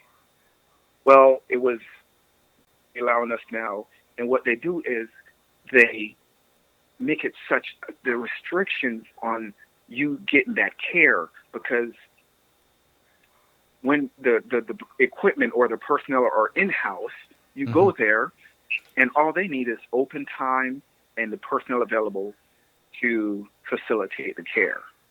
Right. Now, when they outsource this to a civilian doctor or someone outside of the that system, it actually costs a lot more money, because now they're charging you their rates. Right. And we're only sending patients off, and before we can send you off to get this care, you have to do this, and this, and this could be months away. You have to go through this first. You have to go through this first, and your test, we have to wait until see this. But the thing is, it's the military is one of the first place they look to cut spending. Let me ask you this: whenever there's a need to cut spending, yeah, and with the VA, and as a vet, and as a vet with this, I will tell you this, and I know this for a fact. I'm not speculating. I will tell you now: when these soldiers get out the military, and they go to be evaluated for the disabilities that they have earned these disabilities, and they have earned the right to be compensated for these disabilities. The system is designed to hinder you. It's just, every vet that's listening now can attest to this. If they ever gone to get a rating, any type of disability rating, if you don't say certain words, certain terms, word things a certain way, you're going to be denied for that disability. And it's not because you don't have the disability.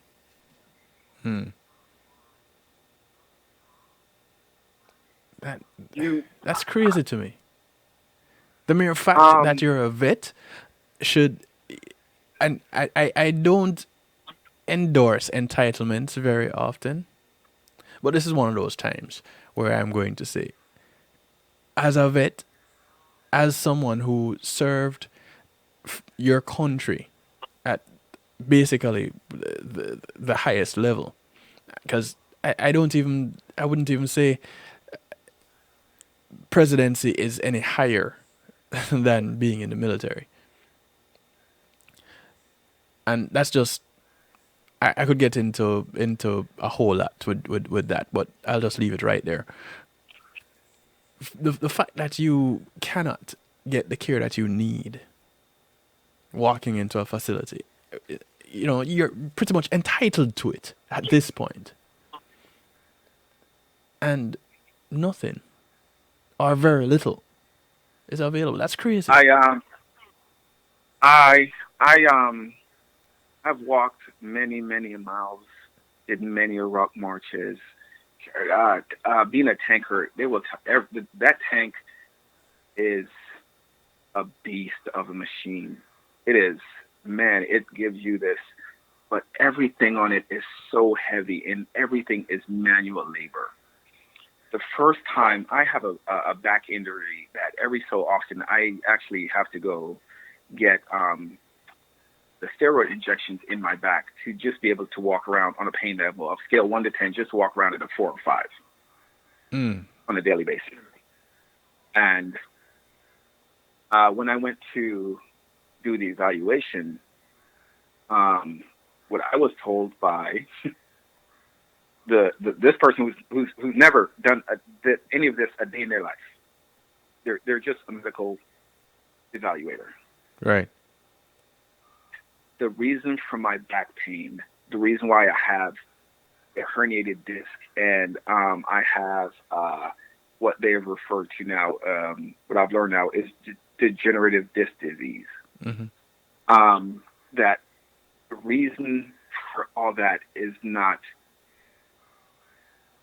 that's not, that you can't attribute that stuff to your back pain. So it wasn't work related. I mean, I joined the military when I was 17. This is the only job I've had for the past 21 years. Right.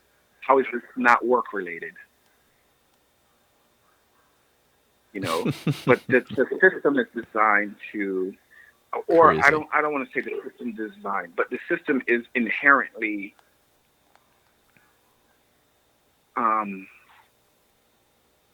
it's just not very user friendly. It's not very veteran friendly. Just the other day, I mean, and you can Google this and look it up, about where they found purposeful negligence on where cases for veterans who filed for disability years, 10, 12, 7 years ago was found under someone's desk. Things that were never processed. Some of these veterans have since passed heard about from those ailments. Yeah. And this that's not a one-off thing. Yeah. I know of other veterans who have, when we talk about, you know, hey, did you get this? And they said, when I went back to ask them about my disability, and when I went to go look, they said, I listed as neck pain, and I didn't use the medical. It's not your job to know the medical terms for that, but the VA doesn't. The VA is not there to. If you don't walk in knowing what's wrong with you, how to phrase it, because when you go there to get your evaluation, the doc write down what you say. Not what they find. Not what they find. That's crazy. And they don't dig. They don't dig. And I'm telling you this from personal experience. I've been through it multiple times. They don't go beyond. It's like, you can't lift your. Okay. I couldn't raise my right arm above my, about the height of my shoulder, and I could not get it up. Right. And I couldn't bend my arm. I couldn't it was difficult for me to wash my. It was just just really bad shoulder. I mean, I tore some stuff up in there, shoulder, and this is noted in my medical records. It got to the point where the flight doc said, "Hey, the only way we're going to fix this stuff is with surgery." But those are two. So when you go to get your evaluation, the evaluator said, "Okay, lift your arm as high as you can." I lifted as high as I could, and he's like, he comes over to grab my arm to push my arm further above my head, and I mean it was excruciating. Now that's against they're not supposed your ability. So it made me kind of upset, and I said, okay. He said, he's like, with you, if you had some help, you could get that above you could get that a little bit higher. if see that, he's like, I'm gonna push it up. He's like, see that? We can get this a little higher. So I said to him, so who's gonna push my arm up higher when you're need not to do here? it? Right. Or he said, well, I'm just showing you that your arm could go higher. I said, yeah, it's based on my ability for my body to move it higher. I later found out that, they're not supposed to be, because if you can only lift your arm to 90 degrees, and they said, okay, this person can't lift his arm, and this is not, speaking specifically of my shoulder, but this right. is, if you can only lift your arm 90 degrees, they said, okay, this person has limited mobility with that. Okay, so there are certain things they can and cannot do.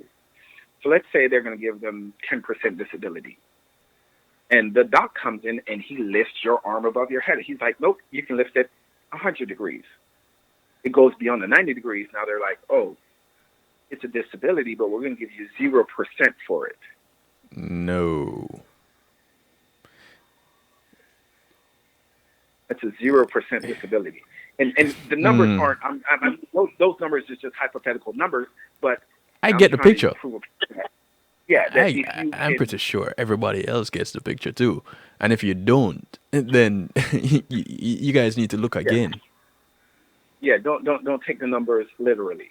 Yeah. But and this is for so many veterans out there. It gets to the point to where the system doesn't work for you, and the system is not designed to seek the veterans who need help. It will only do so much for the veteran that does seek help.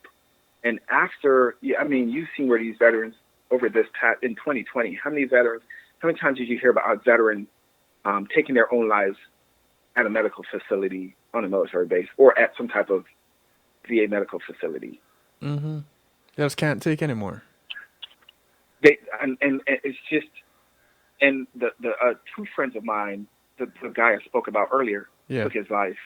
I think it was in maybe August, and I spoke to him maybe back in May when I was.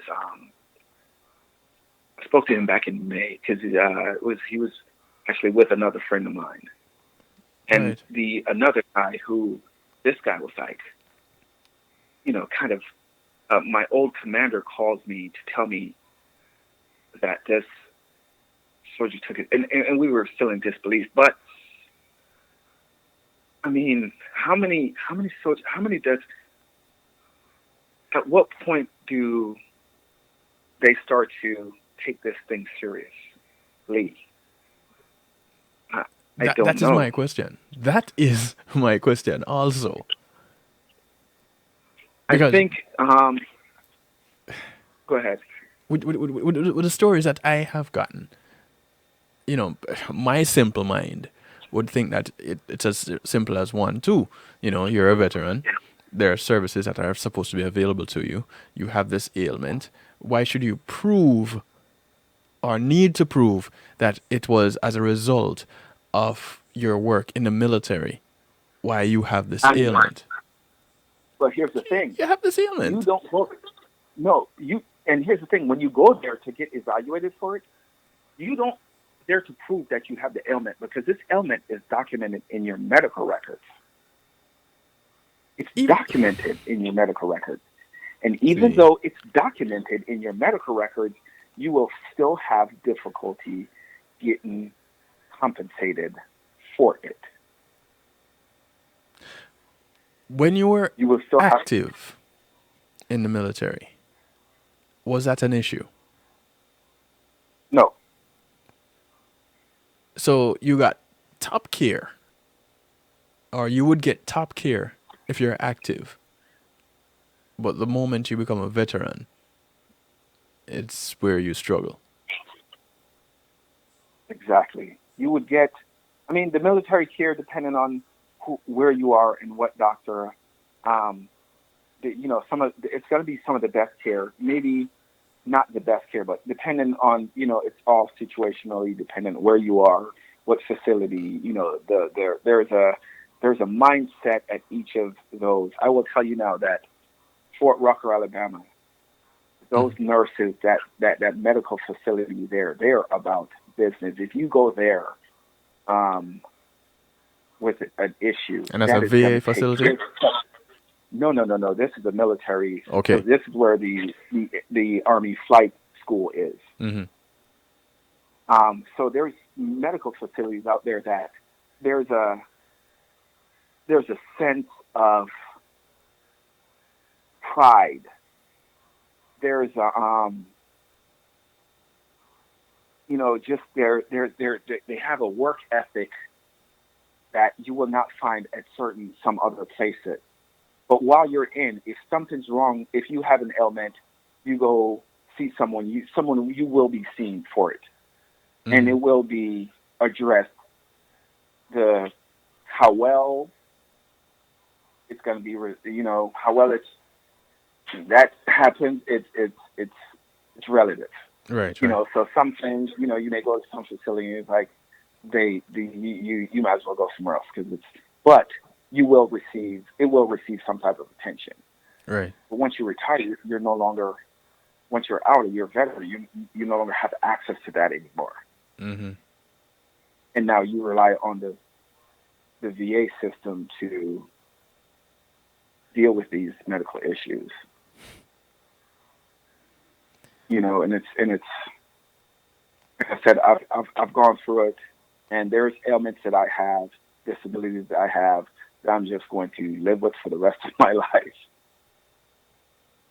It's just not. It's so frustrating.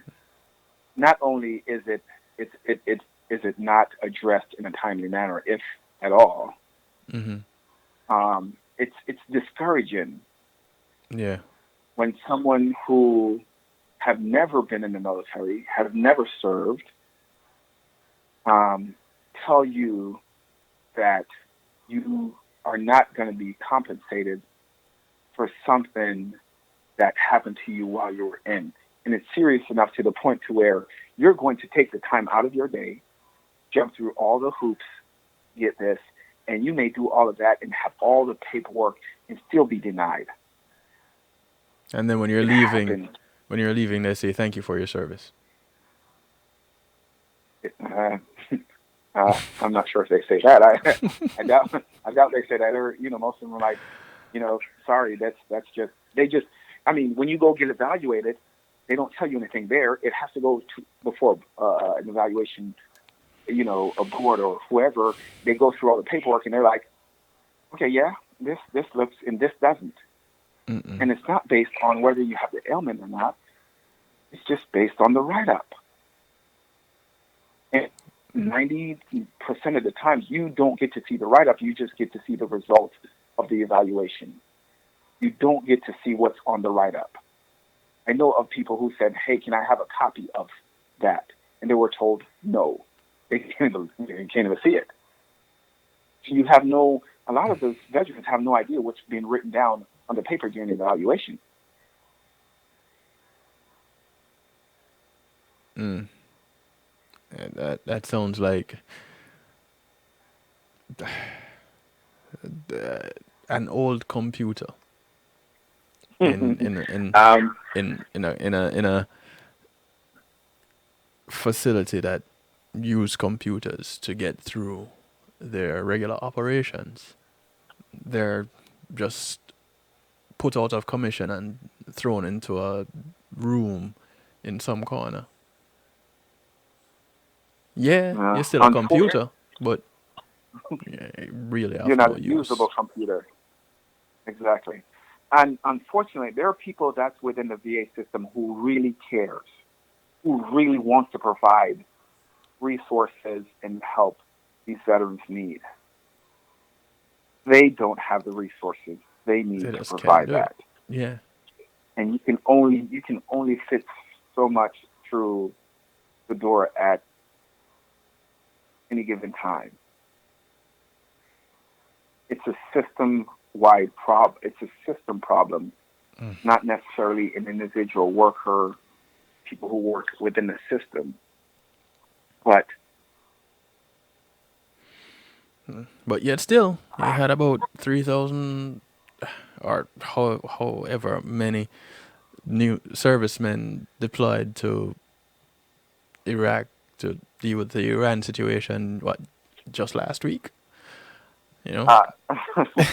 Yeah.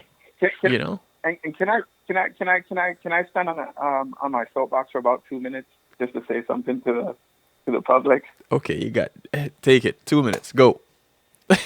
Okay. If this is gonna be good. All these, yeah, everyone who thinks that heck yeah, we're the baddest military and we're gonna win and we're gonna go over there and kick tail and they can't beat us. Mm-hmm. If you've never been in the military, if you've never joined, if you feel that way, please, as a recruiter once said, turn those Twitter fingers into trigger fingers, and please don't sign up. War is nothing you should ever look forward to, endorse. You understand that when there is no such thing as winners and losers in war. Mm-hmm. If my 10 people fight against your 10 people, and I kill 10 of your people, there's only one of my people left. But 9 of my people died. Who won? They'll say the last man standing. The last man. That's mutiny. That's people die in war, and though you may not know them, someone does. Right. That's someone's brother, someone's father, someone's mother, someone's sister, someone's family member. Right. Someone is going to endure that pain and suffering. Winning in war is not a matter of who's better, who has it. There is no winning in war. And if I was put in a situation that I had to go defend this country, would I do it in a heartbeat? I would do it in a heartbeat. Mm-hmm. I did it for 21 years. And I would never hesitate to go do my duty. Right. If I was ever called to do my duty. Do I want to see these young men and women go to war? No, because some of these young men and women will not come back. Yeah. Some of these young men and women will come back.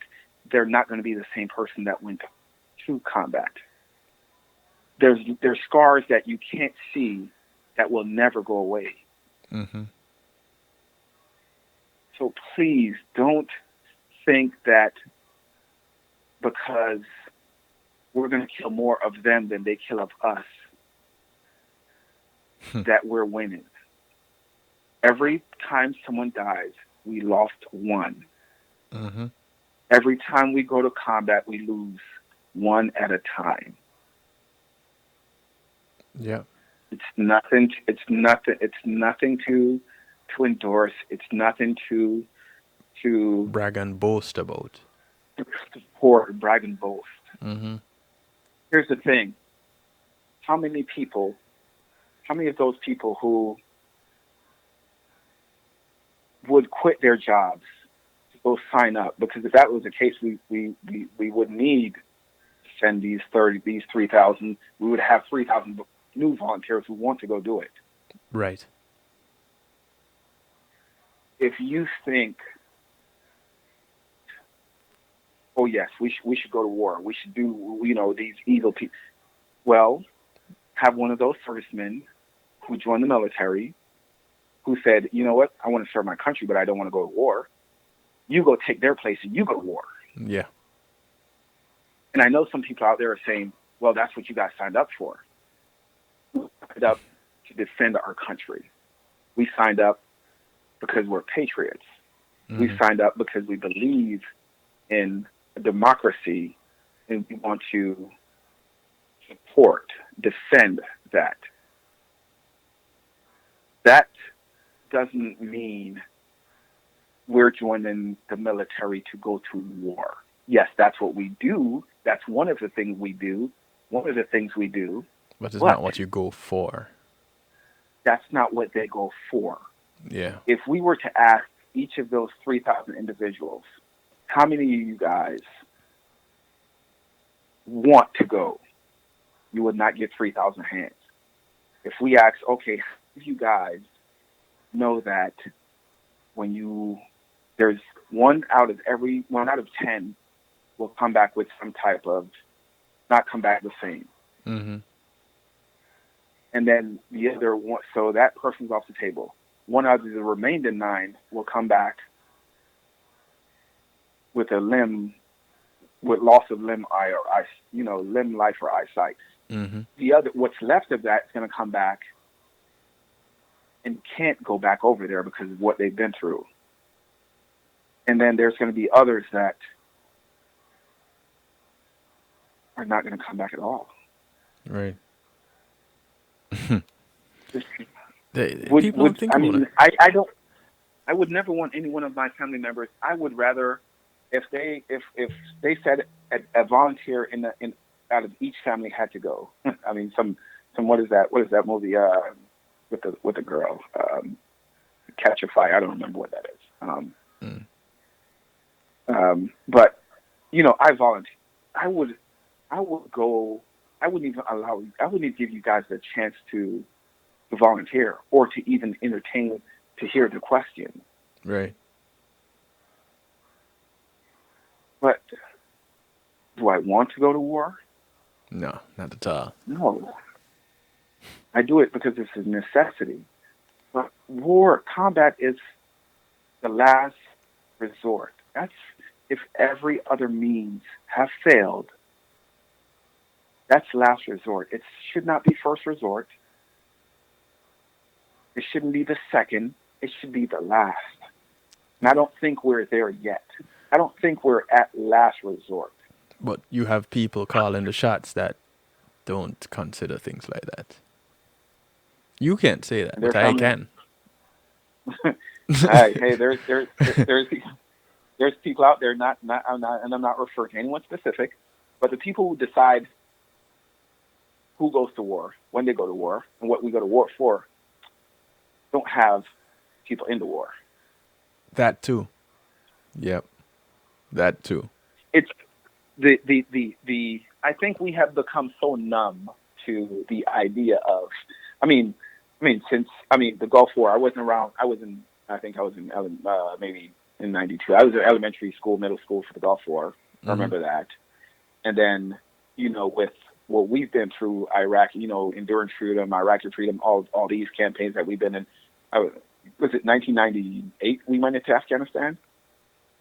So from then, so for the past 20 years, we have had soldiers in a combat environment in some capacity. Mm-hmm. I think we've become numb to it, to where when I talk to other people and we talk about soldiers over in Iraq, they're like, we still have soldiers in Iraq?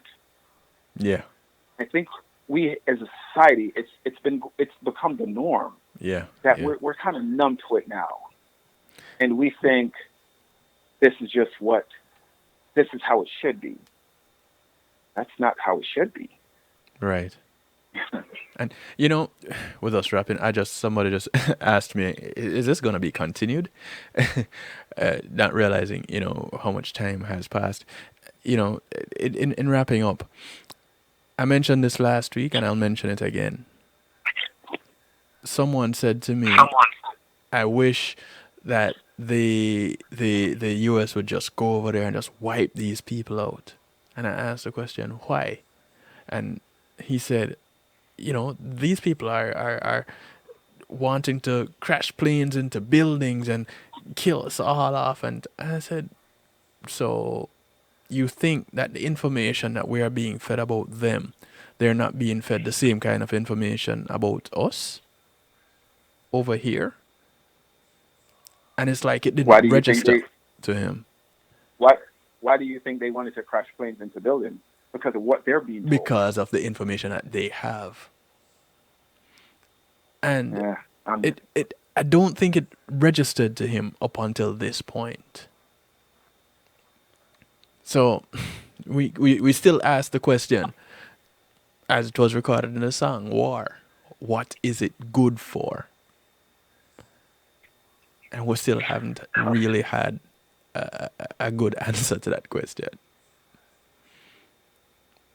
But Mark, I want to thank you for taking the time out to share of your experience and your even know what you're continuing to experience as a result of war. And we have gone over a little bit over the show and long over what you had initially planned to give us, but I thank you for your service also. And I'm pretty sure everyone listening tonight and those who will be listening in the future will also thank you for your service and how you continue to provide service. Because although you're a veteran, you still provide service to your country.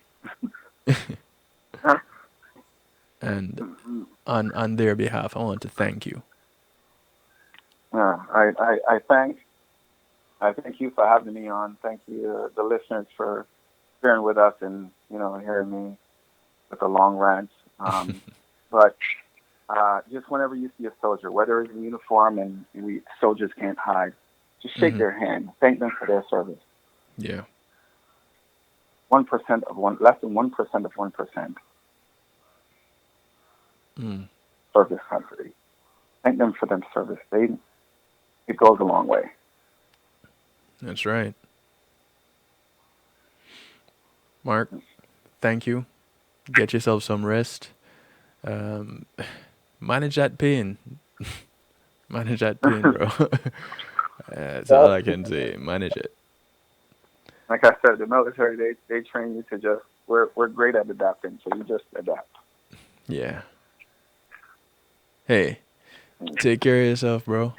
We will talk. All right, then. Well, you have a great night, and good night to everyone. All right, thanks. You too.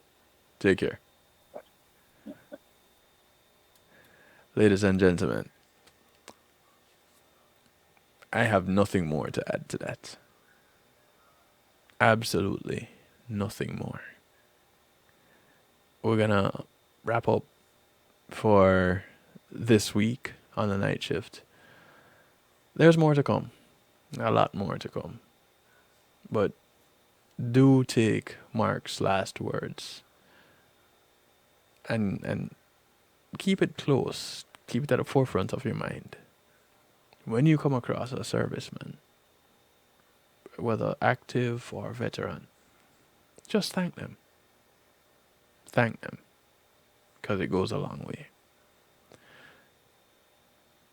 Do look out for members of your community.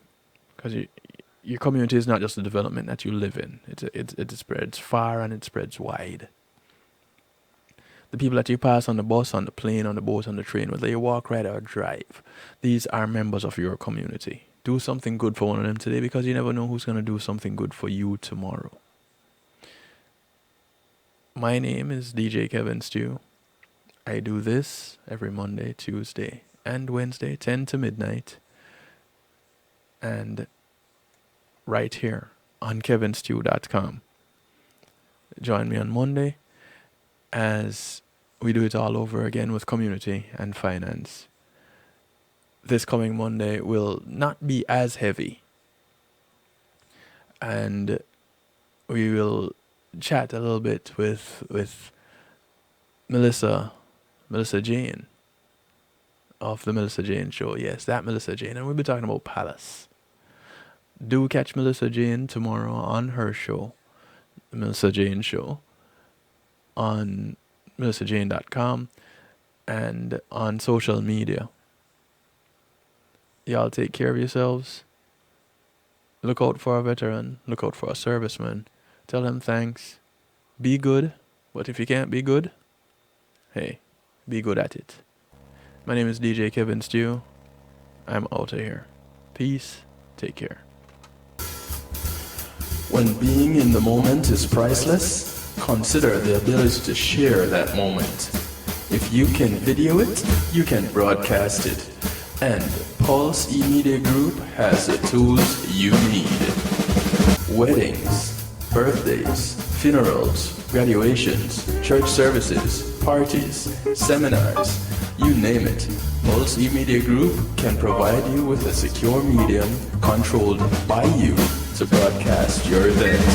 Contact us at www.pulseemediagroup.com for more information. Pulse E-Media Group, when being in the moment is priceless.